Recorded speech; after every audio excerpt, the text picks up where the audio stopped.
So I'm happy to be here, but it's quite selfish on my part because I don't know if you will be happy. Because I saw the little thing at introduction about TED at the beginning, and they said, this is exciting thing, you're going to meet exciting things, and that's not exactly my cup of tea. I was explaining, I think there was a little misunderstanding between the organizers and me, because they saw me yesterday, and they said, I said, how much time you want? So, oh, okay, 18 minutes, I'll take 18 minutes. And then yesterday, I said, okay, do your thing. I did my thing. And after they told me, you sure you don't want to reduce like to 12 minutes? I said, oh, this is kind of boring what I'm doing, I said, yeah, well, we would not use these words. Yeah, I know you wouldn't use these words, Human beings have a habit. When they see a cat, they don't want to call it a cat, They want to call it like a dog with a little mustache that does meow, We have a habit of what there's a philosopher, American philosophical authority called redescription. We redescribe. I'll give you an example for people who think it's a bit abstract. Somebody is a miser, a Scrooge, somebody that gives nothing to no one. So everybody calls him the miser, the Scrooge. But him, if you ask him, are you a miser? He said, no, I would not use this word. I would say I'm a prudent, I am a rational, I think about the future, but I'm not a miser, see? And the Greeks had a word for that. They called it tragic irony. Tragic irony. Now, what is tragic irony? It comes from the Greek theater, where you have play with actors, and each actor has persona. Persona, now where comes person, the word person, is a mask. The persona was a mask, and each actor has a mask, and this mask tells who he is. Like, I'm Zeus, I have a Zeus mask. I don't know what it looks like, but I have a Zeus mask, right? Now, the thing of the tragic irony is that everybody knows how this person is. Like, for example, Zeus is a horny bastard, right? Let's call it like that. He's a horny bastard. But Zeus doesn't think he's a horny bastard. He thinks he's a nice guy, he's fun, but everybody calls him the horny bastard. So tragic irony is that the other gods know Zeus is a horny bastard. The spectators know Zeus is a horny bastard. There's only one person that doesn't know he's a horny bastard. It's Zeus himself, you see? Well, that reminds you of something? Because you laugh so hard, wow. You remember, right? Okay, yeah. So anyway, this tragic irony is it's like we don't want to call a cat, especially when we are a cat. See, then we want to call it anything, what sounds good, So that comes the idea of expectations, you see, and so I'm being very prudent because you have expectations. You want to be excited. I saw the thing before. It's very exciting. You're going to reproduce in your own house your drugs. You might even reproduce yourself. If you see this, next you're going to have a 3D printer and say, okay, I'll make a couple of me today. Problem, you might fight with them. That's the only problem, because in general we're rather unbearable for ourselves, right? But anyway, that's very exciting. It's true, it's exciting. So to be a little bit blunt, I'm going to invite you to be bored now. Experience in boredom, to be bored. All right? Now, I know one of the previous speakers says it's not good to be bored, and children don't learn when they're bored. That is true. But at the same time, some of the rare experiences, I think, can be interesting. So, and that's why I didn't want to reduce to 12 minutes, you see. Because you see, to be really bored, it's like an experience. It needs some time, You have to install yourself in boredom. Like if boredom lasts like 1 minute, you don't really get bored. But like 18 minutes, which was the maximum, if I could have taken 3 hours, I would have taken it. Then you really get into profound boredom, like you're stuck with yourself. All you have is you, and that is pretty horrible. That's why most people, they like a lot of stuff. People, love, all kind of exciting stuff, company, friends, and with internet, that's what's amazing. Now you can never be alone, and the phone. There's a thing they call cellular phone. I don't know if you heard about it. I call it the devil's instrument. I think the devil literally invented the cellular phone. The devil does good things, It's not only bad things, Some say that the devil invented sex, for example. So that's possible. It's not bad. But it's a devil's instrument because, I heard, I don't know if it's true, and it happens in Poland, but people are so addicted to their telephone that they actually sleep with it. Some people, they actually sleep with their telephone. Who believes that, Maybe that doesn't happen here. They put it under their pillow, or I don't know what they do. I don't want to get into dirty details. But they sleep with their phone, Once I met a person like that, I said, do you actually sleep with your phone? And she said, yes. I said, well, why? And say, well, because I use it to wake up. Oh, yeah, right. Yeah, give it to me. That thing. Yeah. I slept with this guy. Why did you sleep with him? So he would wake me up in the morning, I mean, wow, this sounds like really credible, I cannot wake up in the morning, so I pick up guys, I go to a nightclub, I pick up people, and just wake me up, I cannot wake up, right? It's quite amazing what people will invent to lie to themselves, right? So anyway, so they have this phone with them, right? Now this phone, from what I understand, they're connected to like 7 billion people. It's exciting, it's true, including 1,300,000,000 Chinese who can call you at any time, of night. You don't feel lonely anymore, that's true. But you don't get bored, you see, and that's the problem.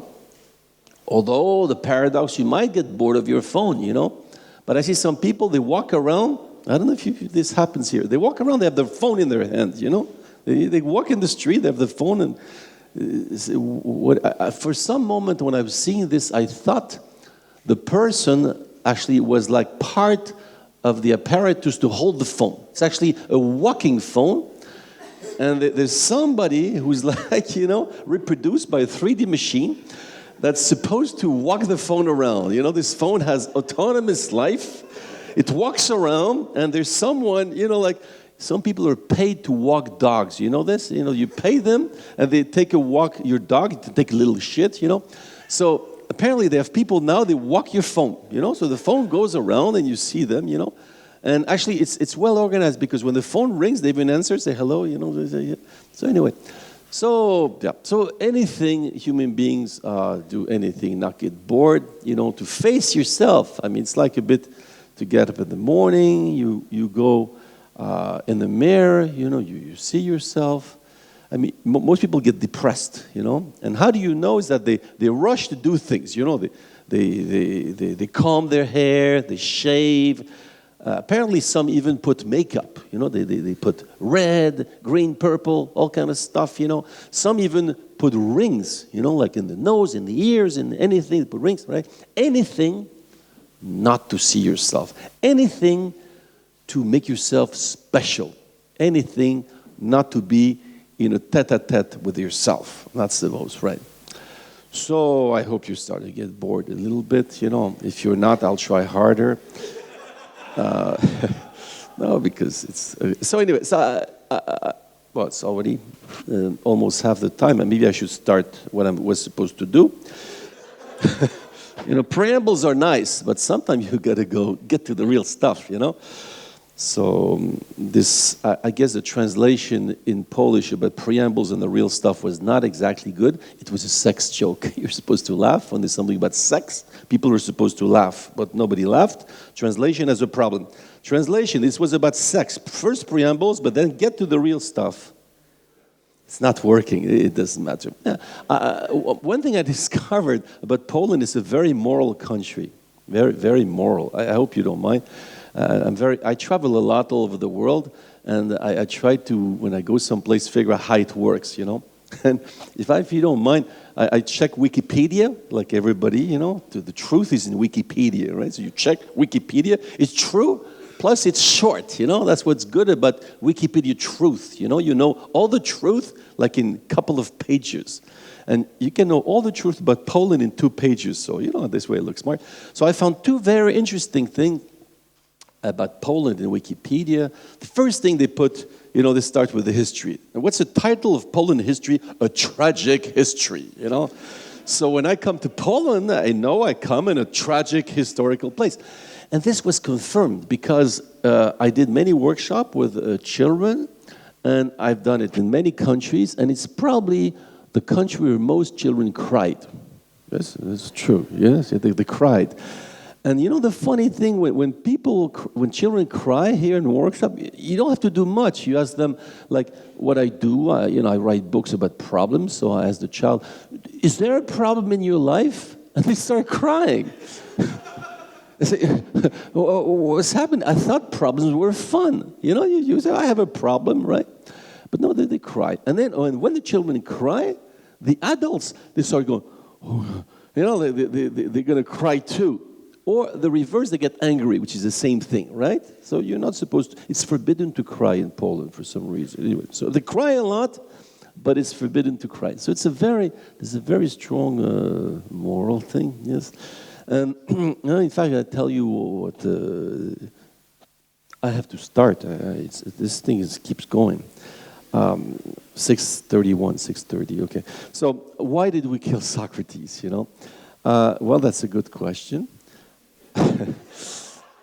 Why did we kill Socrates? Yes, did we actually kill Socrates? Suddenly I realized there's maybe a strong presupposition in the questions, you know. But we do this a lot, right? We ask someone, did you stop beating up your wife? You know, but guy says, well, maybe I never beat up my wife. But we do this. We ask questions. I call them teachers' questions. You know, teachers' questions, full of presupposition. There's all kind of knowledge, and we ask questions. Socrates, he likes stupid questions, you know, really stupid. He calls it ignorance, you know, and there's a philosopher called Cusa who says you have to learn to be ignorant. So let's suppose we accept the proposition that we kill Socrates. Well, we're not Athenians here, you know, so in a way we're not responsible, despite the original sin, you know, it's very important. I'm in a Catholic country, I'm conscious of that. But why we killed Socrates? Well, there were a few accusations on Socrates. One, he was perverting the youth. You know, he was perverting. Now, how did he pervert the youth? By asking questions, right? So I have been writing books of philosophy, but they're not for children. I think the very nice man that presented me, he believes lies, right? It's not true. This is a publisher's lie. It's actually made for their parents. But if I say it's for the parents, they will never buy the books. And I have to sell those books. I have to feed my children, right? In fact, you can buy them outside, you know. So I say it's for the children. So parents, oh, good, it's for the children. Let's buy the questions for the children. But no, I hope is that the parents will read the question, ask themselves, like, you know, is your life worth anything? Do you make children for yourself or for themselves? You know, because we all know the big lie that we love our children. We don't love our children. We love ourselves. And we make children because we want to exist a little bit more. And probably in a few years, we won't make children. We'll reproduce ourselves directly. Because our children are very disappointed. They're not exactly what we want, you know. We wanted a doctor and we get, I don't know, a pop singer, you know, something, you know. Not good, right? But they're, you know. So anyway, perverting the youth. Yes, he was perverting the youth. The second thing, because I won't have time, this is frightening, this time thing. I'm starting to feel stressed. Another very important accusation. You force me to say what I don't want to say. Now, I don't trust the translation, I'll repeat. You force me to say what I don't want to say. Now, if you notice, and I travel all over, trying to confirm that in every country. It's definitely the case in Poland as well. If you ask important questions to people, they will not answer you. They will answer anything. But, you know, sounds a bit like the story, you know. Are you going fishing? No, I'm going fishing. Oh, sorry, I thought you were going fishing. Like the standard, This was supposed to be funny. Sorry again, yeah. I have a hard time. You know, I asked the people in Warsaw, how come you don't laugh at my jokes, you know? They say, well, finally, nobody spoke, you know, they're all like that. Finally, somebody, well, we have to explain to you something. You know, you're a philosopher, so we think things are deep, you know, we want deep things, we expect to be deep, that you say deep things, we say deep things, and we're still trying to think what's deep in your joke. Well, but never mind the deep, just listen. It's all running out of time. Why did we kill Socrates? Well, he wanted the truth. It was simple. He wanted the truth. And what's the first truth for him? Know thyself. Know who you are. He says, know who you are, you will know the gods and the universe. That's a condition. Not only is it a condition, but that's sufficient in itself. If you know yourself. But to know yourself doesn't mean when I was a little boy, my grandmother gave me chocolate cookies. No. That's to know what is essential in you. You know, all this stuff you forget because you go to work, you make children, you fall in love, you go shopping, you play with your computer. You forget, who the hell are you? Why are you here? Why don't you kill yourself? You have one good reason not to kill yourself. All these people that complain and complain how they're victims of society, of their family, of their boss. Well, why don't you kill yourself? Unless you have a good reason. Why do you decide that you will live every day, right? So stupid questions, simple questions. And this was unbearable. Now Socrates made a mistake, but it's not his fault. He stayed in Athens all his life, you know? And so they killed him because people were tired. You cannot go to the supermarket, right? There's Socrates, I have a question for you, you know? What is good, what is bad? But today, it's easier to travel, right? Like tomorrow I'm gone, you know? So anybody wants to kill me here, you know, tomorrow I'm gone.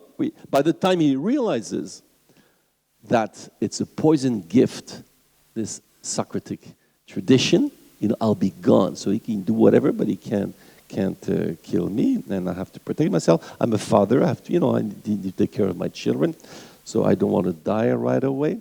And I have 56 seconds left to fill, and, you know. So anyway, so we kill Socrates because truth is unbearable. This is for the ones who still did not understand. Truth is unbearable.